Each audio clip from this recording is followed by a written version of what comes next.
अयोध्या के राम मंदिर में राम की एक मूर्ति स्थापित की गई है। काले पत्थर से बनी इस मूर्ति को राम का बाल रूप कहा जा रहा है, लेकिन इस मूर्ति के आभामंडल में विष्णु के 10 अवतारों को भी दिखा दिया गया और इसी में 9वें अवतार के तौर पर तथागत बुद्ध को भी पेश किया गया है। तो सवाल उठता है कि क्या तथागत बुद्ध विष्णु के 9वें अवतार थे या फिर ब्राह्मणवादियों ने भगवान बुद्ध को हड़पने के लिए उन्हें एक साजिश के तहत विष्णु का अवतार घोषित कर दिया। इस सवाल का जवाब तलाशने के लिए हमें बाबा साहिब डॉक्टर अम्बेडकर की तरफ जाना चाहिए। बाबा साहब डॉक्टर अम्बेडकर कहते हैं, मैं ये नहीं मानता और न कभी मानूंगा कि भगवान बुद्ध विष्णु के अवतार थे। मैं इसे पागलपन और झूठा प्रचार प्रसार मानता हूँ। जब 14 अक्टूबर 1956 को बाबा साहिब डॉक्टर अम्बेडकर ने हिंदू धर्म को हमेशा के लिए ठुकरा कर बौद्ध धर्म अपनाया था, तब उन्होंने जो 22 प्रतिज्ञा ली थी उसमें 5वीं प्रतिज्ञा यही थी, यानी बाबा साहेब ने खुद इस झूठ को बेनकाब कर दिया। वो साफ साफ कहते हैं कि तथागत बुद्ध विष्णु के अवतार नहीं है और वो इसे पागलपन और झूठा प्रचार मानते हैं। यानी बाबा साहेब के मुताबिक तथागत बुद्ध को विष्णु का अवतार माना जाना या उसे विष्णु और राम से जोड़ देना सरासर पागलपन है और ये झूठ के सिवा कुछ नहीं है। अगर भगवान बुद्ध विष्णु के अवतार होते तो बाबा साहेब अपनी 22 प्रतिज्ञाओं में से सबसे पहली प्रतिज्ञा में ही विष्णु की पूजा नहीं करने का प्रण क्यों लेते।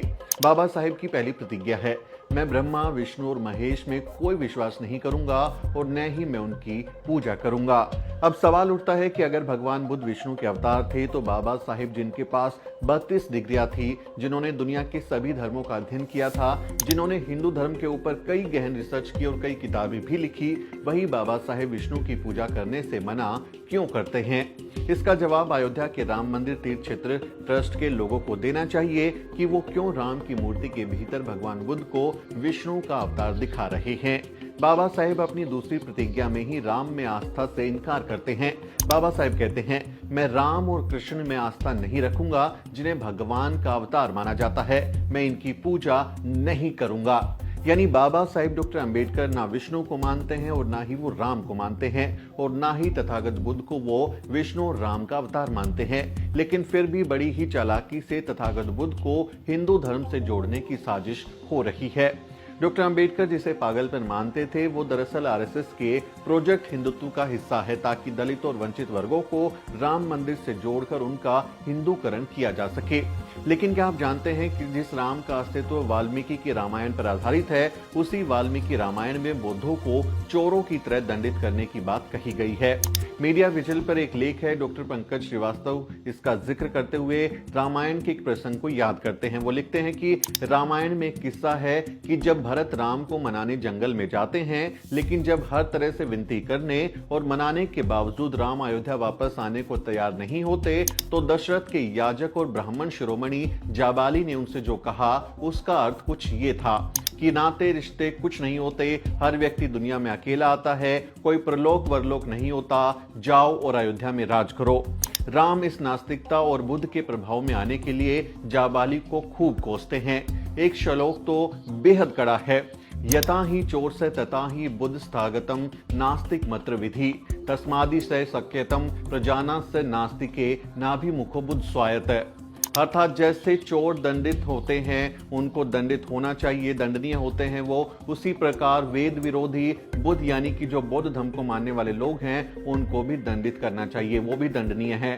तथागत यानी कि नास्तिक विशेष और नास्तिक चारवाक को भी यहाँ इसी कोटि में समझना चाहिए। इसलिए प्रजा पर अनुग्रह करने के लिए राजा द्वारा जिस नास्तिक को दंड दिलाया जा सके उसे तो चोर के समान दंड दिलाया ही जाए, परंतु जो वश के बाहर हो उस नास्तिक के प्रति विद्वान ब्राह्मण कभी उन्मुख न हो, उससे वार्तालाप तक न करे।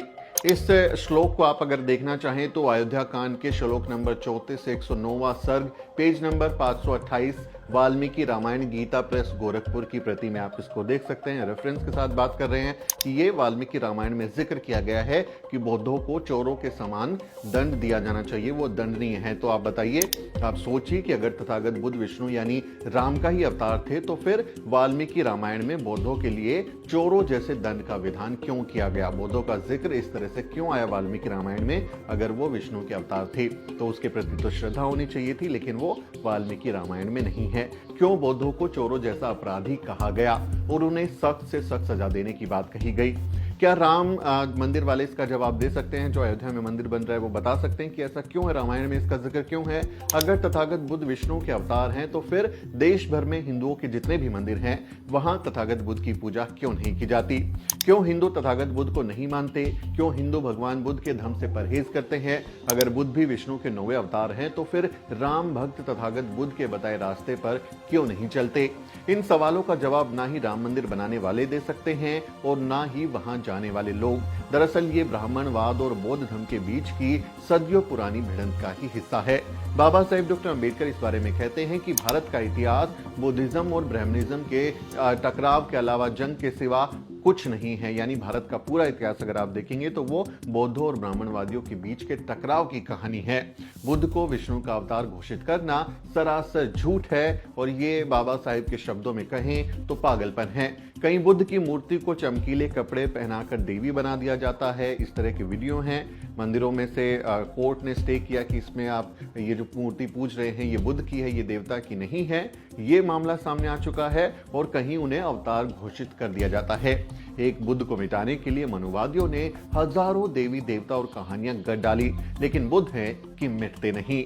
इसलिए हमें ऐसी साजिशों से सावधान रहना चाहिए और बाबा साहेब डॉक्टर अंबेडकर की 22 प्रतिज्ञाओं का पालन करना चाहिए। 22 जनवरी को जब अयोध्या में राम मंदिर का उद्घाटन होगा तब बहुजनों को बाबा साहेब की 22 प्रतिज्ञाओं को दोहराना चाहिए। इस बारे में आपकी क्या राय है? क्या आप मानते हैं कि तथागत बुद्ध जो हैं वो राम के विष्णु के अवतार हैं या फिर आप इसे एक ब्राह्मणवादी साजिश मानते हैं? कमेंट करके आप अपनी राय हम तक पहुंचा सकते हैं। आपकी राय बहुत कीमती है। आपसे अपील है कि वीडियो को शेयर करें और हमारे चैनल को सब्सक्राइब करना ना भूलें। अगर आपको हमारा काम पसंद है तो हमारी आर्थिक मदद भी जरूर करें।